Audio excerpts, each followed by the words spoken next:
So after Safia went public with her divorce with her ex-husband Ahmed XM, Safira, who is the second wife, also went public to defend herself. And Ahmed as well also released a statement. So please watch this video till the end to get the full gist. So this is from Safia's snap. She said, "It is painful to be insulted, judged, and misunderstood by people who don't know the full story. My husband made a choice to end his previous marriage, a decision that was personal and painful in its own way, not out of pride or pressure, but for reasons that only those truly involved would understand.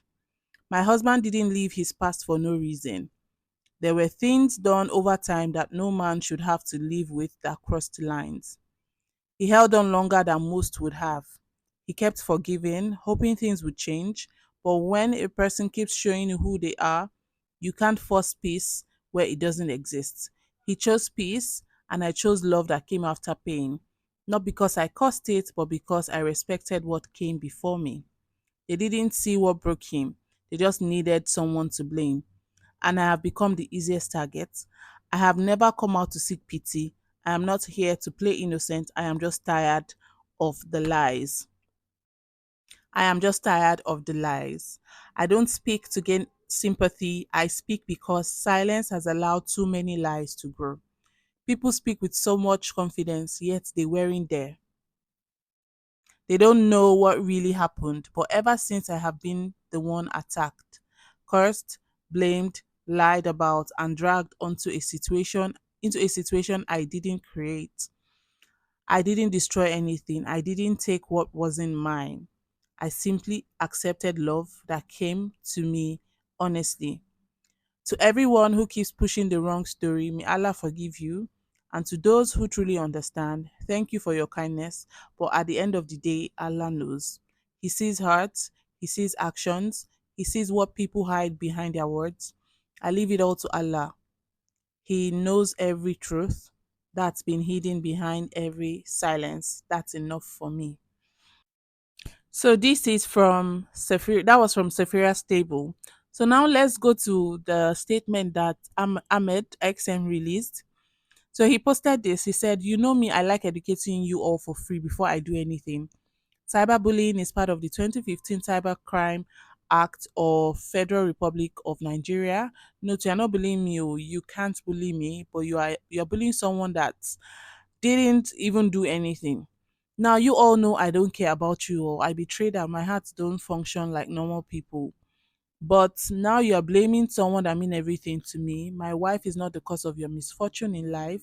If you have sense, the insult and curse should be on me alone. I don't really send your papa. I am the bad person here. But nevertheless, be very careful the kind of information you spread about me or my family out there. Some people and their family are still suffering the consequences of what their children did on social media a few months ago. Don't put your family in a lifetime financial ruin because of small likes and temporary attention you get on social media. They won't even know when you are gone, or maybe you won't be gone, but you pay fine, and I'll dash my lawyer and police the fine because I don't need it. Full stop. So I got a couple of notes from Sephira's statement. Number one is the fact that it was Ahmed that actually initiated the divorce, not Safia. So Ahmed was the one who divorced Safia. This is um, the first thing I got from the statement. The second thing now is the fact that Ahmed divorced Safia because there were things that she was doing and he had been forgiving her over and over again, but she still kept on doing it, and he had no other choice than to divorce her so that peace would reign. Another thing that I also noted is the part where she said, "And I chose love that came after pain, not because I caused it, but because I respected what came before me." So, from my own understanding, I think she's referring to what happened before she got married to Ahmed. When Ahmed married Safia and later came back to marry her. So, in my own understanding, this is what I actually get from this. Moving on, she said, "I don't speak to gain sympathy. I speak because silence has allowed too many lies to grow," which means that As she has remained silent, a lot of people have peddled more lies and more lies and more lies. She said people speak with so much confidence, yet they weren't there. I actually really agree on that one. Some people speak with so much confidence, thinking that they are there. We don't know what happens behind the scenes. I try to always emphasize that.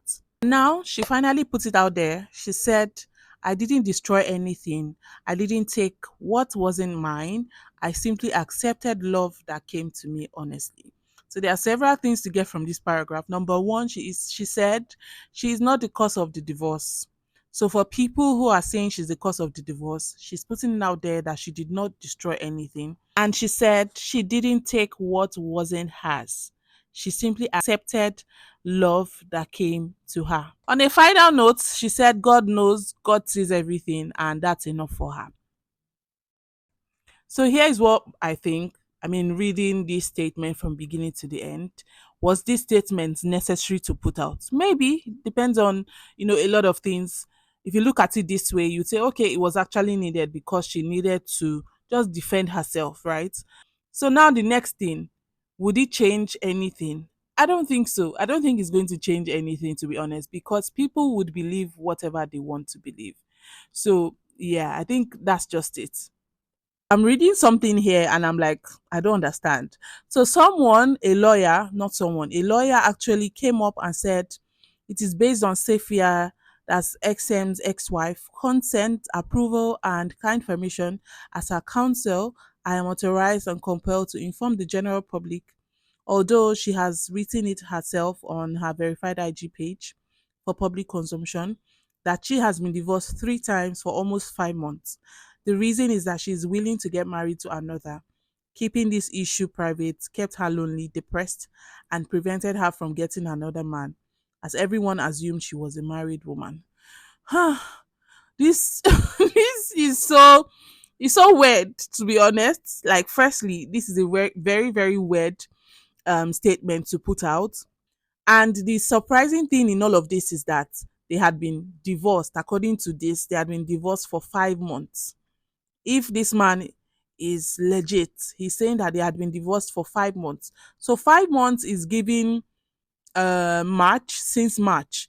So does that mean they had been divorced since, or immediately Ahmed got married to Sephira? Something is not adding up. Something is definitely not adding up. And remember again, she posted a video of her and Ahmed like all pally pally in July when Ahmed celebrated his birthday. So if they had been divorced for 5 months, why is she still posting that kind of video? So this whole thing is just not adding up. The lawyer even went on to say keeping this issue private kept her lonely, depressed, and prevented her from getting another man, as everyone assumed she was a married woman. Ugh. Like, this is so weird. Like, which kind of Anna? This is really, really weird, to be honest. Anyways, on a final note, I think that the media actually played a very great role in this marriage. Number one, because of the nature of the relationship, especially the one he had with Sephira first. People having been in their lives for years, people knowing them together for years, and all of a sudden you go get married to another person. So it just kind of left room for, and created a room, if I can say that, created a room for a lot of misinterpretations. And your marriage is public, you are a public figure. There is no way that that marriage, that relationship, or both marriages would not have like a lot of speculations. Secondly, I feel like this whole thing was not handled properly by the husband. I mean, Muslim men are allowed to marry up to 4 wives, all fine and good. But are you able to manage them properly? That's a very good question. That's a question you need to ask yourself. If you start getting married to more, if you want to get married to more than one wife, you should ask yourself genuinely: would you be able to manage 2 wives? Would you be able to manage 3 wives, 4 wives before you think of getting another wife? Because at the end of the day, if you are saying, Sephira's statement rather, if you are saying that that's the first wife, if you insinuated that the first wife was misbehaving and he kept on forgiving and forgiving, but she just wouldn't change. Like, no woman, even if I knew that you were dating somebody, the fact is, okay, you people were not married, right? You got married to me first. Even if I know that you are going to get married to her later, or you're allowed to marry more than one wife, if you eventually, or when you eventually get married to the second wife, the fact is, I don't think there's any woman that would like her husband to get married to a second wife or another wife after her. That is just fact, and that is very, very real. So even if I know that you were dating or you had been in a relationship for years, I know that. The fact is, you didn't get married to the person, you got married to me, okay? So I mean, it's just going to change the whole order of things when you now decide to want to take another wife. Not even only that, you now want to take the person that you had been with, maybe even longer than me. I mean, it's just going to change the whole dynamics of things. But, anyways, at the end of the day, we do not really have a full understanding of what goes on behind the scenes, what goes on in their lives. We are just judging, quote and unquote, speaking based on the things that we see on social media. Right. So at the end of the day, I wish all of them peace. So, yeah, that's it, guys. Let me know what you think in the comment section below. I'll see you all in the next one. Bye.